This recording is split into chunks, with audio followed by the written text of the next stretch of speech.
मोदींच्या भटकत्या आत्म्याच्या वक्तव्यावर आता खासदार संजय राऊत यांनी पलटवार केलाय। गुजरातचा नवीन आत्मा महाराष्ट्रामध्ये भटकतोय। संजय राऊतांनी मोदींवर हल्लाबोल केलाय। संविधान बदलण्यासाठी आत्मा महाराष्ट्रात भटकत असल्याचं देखील राऊतांनी म्हटलंय। तर भटकती आत्मा म्हणजे अंधश्रद्धा असल्याचं देखील राऊतांनी म्हटलेलं आहे। महत्त्वाची आणि मोठी बातमी आपण पाहतोय। पंतप्रधान नरेंद्र मोदी यांनी जी टीका केली होती त्या टीकेला आता खासदार संजय राऊतांनी प्रत्युत्तर दिलेलं आहे। मोदींच्या भटकत्या आत्म्याच्या वक्तव्यावर राऊतांनी हे प्रत्युत्तर दिलं। गुजरातचा नवीन आत्मा महाराष्ट्रात भटकतोय असं आता राऊतांनी म्हणत मोदींवर हल्लाबोल केला। दरम्यान यावर जितेंद्र आव्हाडांनी देखील संतप्त प्रतिक्रिया दिलेली आहे, ती पाहूया। आज से 45 साल पहले यहां के एक बड़े नेता ने अपनी महत्वाकांक्षा के लिए इस खेल की शुरुआत की और तब से महाराष्ट्र एक अस्थिरता के दौर में चला गया और कई मुख्यमंत्री अपना कार्यकाल भी पूरा नहीं कर पाए। ये विपक्ष को ही अस्थिर नहीं करते, ये आत्मा कुछ भी कर देती है, वो अपनी पार्टी में भी ऐसा ही करते हैं। ज्या महाराष्ट्रानं गाडलाय अशा सगळ्यांचे आत्मे महाराष्ट्रामध्ये गेल्या 400 वर्षापासून भटकत आहेत।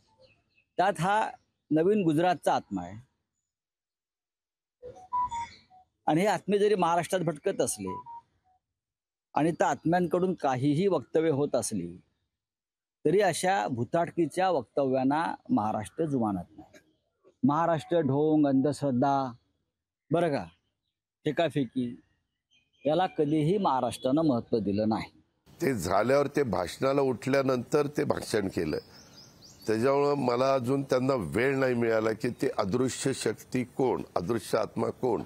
माझ्या पुढच्या कुठल्या सभेत तरी माझी भेट होईलच, मुंबईच्या सभेत होईल किंवा आणि आज पण धाराशिवची सभे मलाही बोलवलेलं आहे।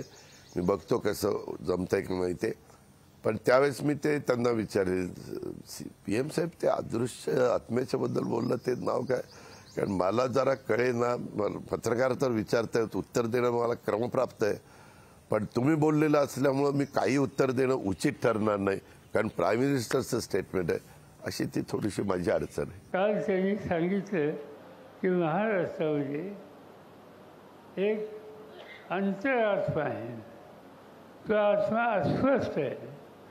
तो गेल्या 45 वर्ष महाराष्ट्रामध्ये अस्वस्थता निर्माण करतोय, सरकारही खराब करतोय, सरकारला अडचणीत आणतोय आणि या आत्म्यापासून सुटका करून घ्यायची गरज आहे। ते म्हणजे त्यांचं भाषण मी वाचलं, ती घरी जाऊन ते ऐकलं। आत्मा अस्वस्थ आहे, खरं आहे, तो अस्वस्थ स्वतःच्या स्वार्थासाठी नाही, माझ्या शेतकऱ्याच्या हिताचं दुखणं मांडायचं असेल तर त्यासाठी अस्वस्थ हा विचार झाला पाहिजे। असं आहे की भटकती आत्मा हे मृत्यूनंतर आत्म्याच्या गोष्टी निघतात, बरोबर आहे? तुम्ही पत्रकारांना प्रश्न विचारतो, बरोबर आहे की नाही? म्हणजे ह्यांना शरद पवारांचा मृत्यूच हवा आहे। म्हणजे शरद पवार जोपर्यंत जात नाही तोपर्यंत महाराष्ट्र आपल्या हातात येत नाही, अशी काहीशी भावना NDAमध्ये तयार झाली आहे। एकीकडे अजित पवार पण तेच बोलत आहेत, यांची शेवटची सभा कधी होणार माहीत नाही। हे काय प्रचाराची पातळी झाली हो। म्हणजे आपण एखादा जर वयोवृद्ध माणूस असेल तर त्याला 100 वर्ष देवाने जगवावं असं म्हणतो, हे तर भटकती आत्मा म्हणून त्यांच्या मृत्यूचीच प्रार्थना करायला लागलेत। महाराष्ट्र हे सहन करणार नाही। लोकशाही मराठी ऐका, पहा, जागरूक रहा।